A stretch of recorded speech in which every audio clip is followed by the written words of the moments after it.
الرحمن الرحیم باب ما جاء فی الرجل تفوته الصلوات بأیتہما یبدأ۔ امام ترمذی رحمۃ اللہ علیہ یہاں سے یہ مسئلہ بیان کر رہے ہیں کہ ایک آدمی کی نماز قضا ہو گئی۔ اب یہ قضا ہونا پچھلے باب میں ہم عرض کر چکے ہیں کہ یہ کسی عذر کی وجہ سے ہیں، وگرنہ ایمان والے کی شان نہیں ہے کہ وہ نماز کو قضا کر دے جان بوجھ کے۔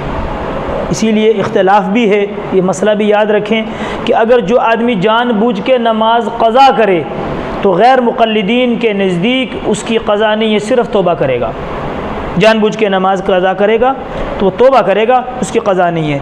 اور ائمہ اربع امام ابو حنیفہ، امام مالک، امام شافعی اور امام احمد ابن حنبل رحمہم اللہ تبارک و تعالی، یہ جمہور ائمہ اربع کے نزدیک توبہ بھی کرے گا اور قضا بھی کرے گا، توبہ بھی کرے گا اور قضا بھی کرے گا۔ تو بہرحال یہاں نمازوں کے قضا ہونے سے مراد یہ ہے کہ ایک آدمی ایسا بیمار ہو گیا کہ بیچارہ نمازیں نہ پڑھ سکا، اور یا ایک آدمی سفر کی ایسے قید و بند کے اندر چلا گیا بغیر ذالک، یعنی کسی ایسی عذر کی وجہ سے اس کی نمازیں قضا ہو گئیں۔ تو اب ان قضا شدہ نمازوں میں جو اختلاف ائمہ اربعہ کے اندر ہے وہ یہ ہے کہ ترتیب کا کیا لحاظ ہے، کہ ترتیب کا خیال رکھا جائے گا کہ ترتیب کا خیال نہیں رکھا جائے گا۔ مثال کے طور پہ ایک آدمی کی 10 نمازیں قضا ہو گئیں 2 دنوں کی، تو اب نمازوں میں کیا کرے گا؟ یعنی ترتیب کا مطلب یہ ہے کہ پہلے فجر کی پڑھے، پھر ظہر کی پڑھے، پھر عصر کی پڑھے، پھر مغرب کی، پھر عشاء کی، پھر اگلے دن کی یوں پڑھے،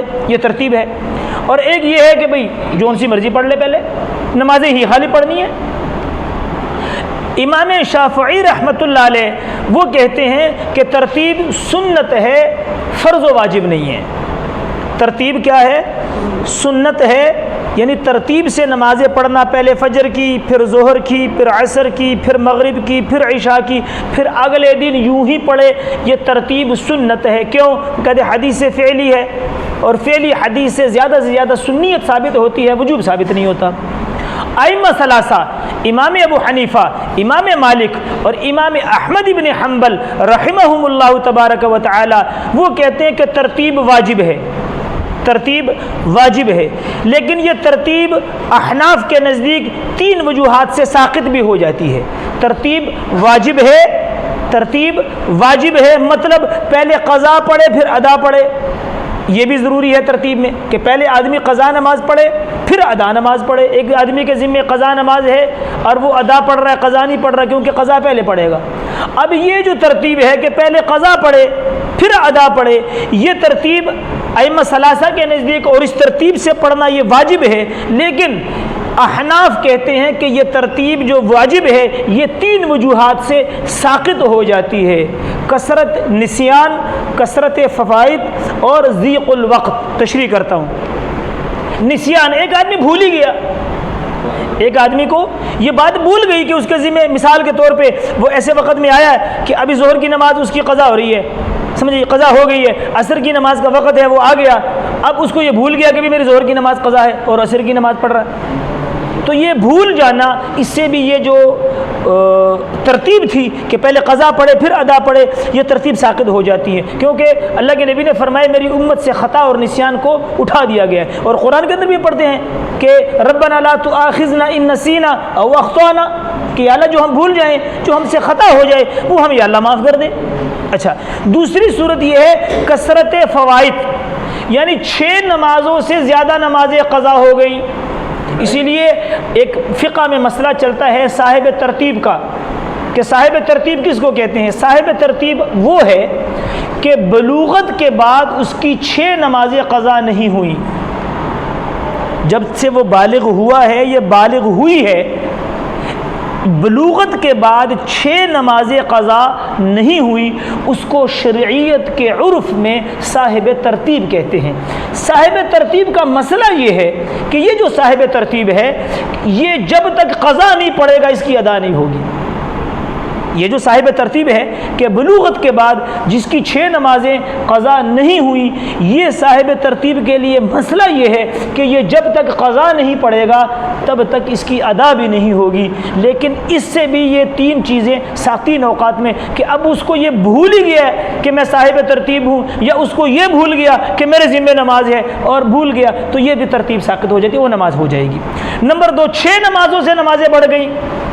کثرت فوائد کا مطلب ہے کہ 6 نمازوں سے بڑھ گئی، 10 15 20 ہو گئی، 7 8 ہو گئی، تو بھی ترتیب ساقط ہو جاتی ہے، وہ صاحب ترتیب نہیں رہتا، وہ چاہے ادا پہلے پڑھے قضا بعد میں پڑھے، چاہے پہلے قضا پڑھ لے بعد میں ادا پڑھ لے۔ ضیق الوقت، وقت کی تنگی، اگر قضا پڑھتا ہے تو ادا بھی قضا ہو جاتی ہے۔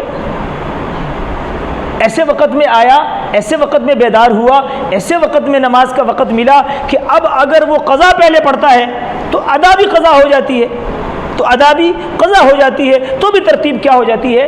وہ ساقط ہو جاتی ہے۔ لہٰذا پہلے ادا پڑھے، قضا تو پہلے ہی قضا ہے، تو ادا کو قضا کیوں کرتا ہے؟ یہ امام احناف کہتے ہیں۔ چونکہ ائمہ ثلاثہ ترتیب کے وجوب کے قائل ہیں، لیکن احناف کے نزدیک یہ 3 اعذار ہیں۔ امام احمد ابن حنبل کثرت فوات، یعنی وہ 2 عذروں کو قبول کرتے ہیں کہ اگر آدمی بھول جائے یا وقت تنگ ہو تو ترتیب ساقط ہو جاتی ہے۔ 6 نمازوں کی بات کو امام احمد ابن حنبل نہیں مانتے، اور نسیان کو امام مالک نہیں مانتے۔ امام مالک رحمۃ اللہ علیہ کہتے ہیں کہ یہ نسیان کوئی عذر نہیں ہے، اس سے ترتیب ساقط نہیں ہوتی۔ ہاں البتہ 6 نمازوں سے نمازیں بڑھ جائیں یا وقت تنگ ہو تو ان کے نزدیک بھی ترتیب ساقط ہو جاتی ہے۔ اور اس میں احناف کہتے ہیں کہ دیکھیں فعلی حدیث تو ہے کہ 2 مرتبہ آپ صلی اللہ علیہ وسلم کی جو نمازیں ہیں وہ قضا ہوئی ہیں۔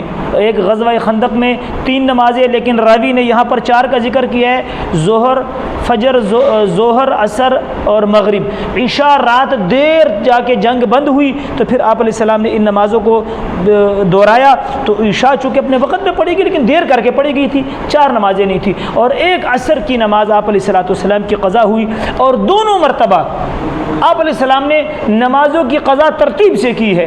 تو ائمہ ثلاثہ کہتے ہیں کہ مواظبت نبی یہ وجوب کی دلیل ہے کہ اگر ایک کام آپ علیہ السلام نے مواظبت سے کیا ہے تو 2 مرتبہ کا واقعہ ہے، اگر ترتیب واجب نہ ہوتی تو کم از کم بیان جواز کے لیے 1 مرتبہ تو ترتیب کا خیال نہ رکھتے، لیکن حضور علیہ السلام نے دونوں مرتبہ کیا کیا ہے؟ ترتیب کا خیال رکھا ہے۔ یہ مواظبت، اس ترتیب کا خیال رکھنا، یہ کیا ہے؟ یہ وجوب کی دلیل ہے۔ تو ائمہ ثلاثہ، امام ابو حنیفہ، امام مالک اور امام احمد بن حنبل کیا کہتے ہیں کہ بھئی ترتیب واجب ہے، ترتیب کیا ہے؟ واجب ہے۔